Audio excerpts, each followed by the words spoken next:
Плечки, овации, аплаузи и извици за уште. Синоќа во преполниот македонски народен театар во Скопје беа отворени првите денови на корејска култура во Македонија. Повеќе од 650 посетители има несекојдневна и уникатна можност да уживаат во музичкиот концерт Музика и ритми од Кореја, на кој настапија Булсечул и Нанта.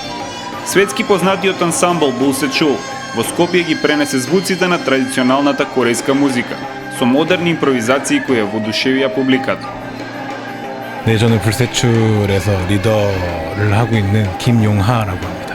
저는 해금이라는 악기를 연주하고 있고요. 벌써 배운 지 한 15년 정도 된 것 같습니다. Како дојдовте до идејата да настапувате заедно?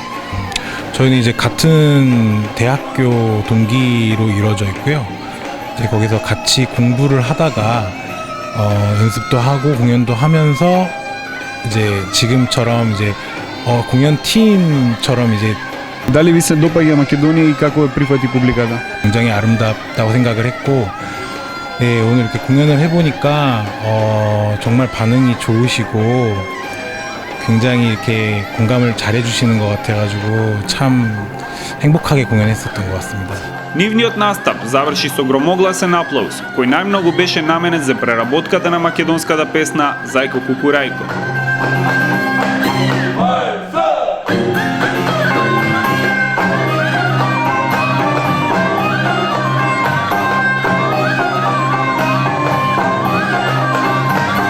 За време на манифестацијата Денови на корејската култура, освен корејската музика, ќе бидат презентирани и фотографии и филмови, како и традиционални корејски носии.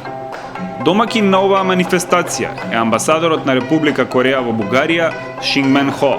It is very important to have as many exchanges of people, economy as possible between two countries. In this sense, I thought it is very good to introduce Korean culture to the Macedonian public. My government is trying very hard to promote our national image to the world and to have more cultural exchanges between people. Вториот дел од концертот беше комичниот музички настап на групата Нанта, првата азиска група која има настапувано на Бродвеј. Тие со своето несекојдневно кулинарско шоу ја размрдаа публиката.